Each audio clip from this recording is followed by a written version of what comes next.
மக்களை நெறிப்படு கண்டதே காட்சி. இன்றைய தினம் மக்கள் கண்டதே காட்சி கொண்டதே. உதாரணத்துக்கு ஒன்றே ஒன்று, முன்னாலெல்லாம் முடி வெட்டினா ஓரளவுக்கு முடி வெட்டுவாங்க, கொஞ்சம் கொஞ்சம் இதாக வச்சுருப்பாங்க. இதுவரை கேராக வச்சுட்டோம். அப்புறம் பார்த்தா சர்ன்னு மேலே போச்சு. இப்போ பார்க்க குருவி கூடு மாதிரி வச்சுட்டானுங்க. இப்பொழுது மரமெல்லாம் வெட்டப்பட்டு விட்டதுனால குருவிகளுக்கு இடம் இல்லாதனால இந்த பயிர்களும் இப்படி வச்சு இங்கே பக் மாதிரி வச்சுருக்காங்க. இங்கெல்லாம் முடிய பார்த்து ஒரு பையன் பார்த்து பின்னால் குருவி மாதிரி வச்சுருக்கான். ஆக பார்த்து நீ அந்த பையனை கூட குருவி கூடனே நான் கூப்பிட்டேன்.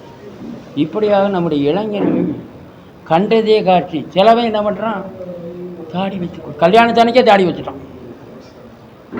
அது என்ன செய்ய விளக்கு மாற்று செடி தெரியும். ஆக நம்முடைய பண்பாடு கலாச்சாரங்கள் எல்லாம் சிவாஜி வச்சுருந்தார். அந்த மராட்டிய மன்னர் வச்சுருந்தா அவர் அந்த கொள்கையில் உறுதியாக இருந்தார். நம்மகிட்ட என்ன கொள்கை இருக்குது? சினிமாக்காரன் காதில் ஒன்று போட்டுருந்தா நம்ம போட்டுக்கிறோம், அவன் காதை அரைச்சா அதை அறுக்க மாட்டான், அதையும் செஞ்சாலும் செய்வாங்க. ஆக மக்களிடையே மாயை இருக்குது. அந்த மாயையை திருத்த வேண்டும் என்பதற்காகத்தான் மத தலைவர்களெல்லாம் இருக்கிறாங்க. எவன் சொன்னதாக கேட்குறான், மிருட்டுன்னு கோவம் முதுக திருப்பிட்டு போயிடுறான். கிறிஸ்துவ மதத்திலேயே ஒரு ஃபாதர் சொன்னால் உடனே கேட்பான், முஸ்லீம் மதத்திலேயே முல்லாக்கள் சொன்னால் கேட்பான். அதோ நம்முடைய மத தலைவர் போகிறார் சொன்ன உடனே ஒரே எழுந்து வணங்கும். அதே மாதிரி முஸ்லீம் தலைவர் போகிற நம்ம முல்லா போய் நான் ரோட்டில் போனேன்னா இந்த குழந்தை அழுதுகிட்டு இருக்கும், அழுகையை நிறுத்த அப்படி அந்த சாமியாரிடம் பிடித்து கொடுத்து விடுவேன். நம்மவர்கள் இப்படி தான் இருக்கிறார்கள்.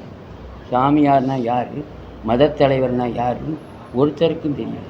எனக்கு நேரே வந்து சாமியாரை நீ நல்லா இருக்கியான்னு கேட்குறான். என்ன செய்ய, மரியாதை அப்படி தேயும். வெளியே போகாட்டி வெளியே போகாதேன்றான். சரி நமக்கு என்ன பேசாமல் உள்ளே இருப்போன்னு, வெளியே வந்தால் வெளியில் சுற்றுறாருங்கிறான். சரி உள்ளே இருப்போம், உள்ளே இருந்தால் மடத்திலே சாப்பிட்டு விட்டு தூங்குகிறாருங்கிறான்.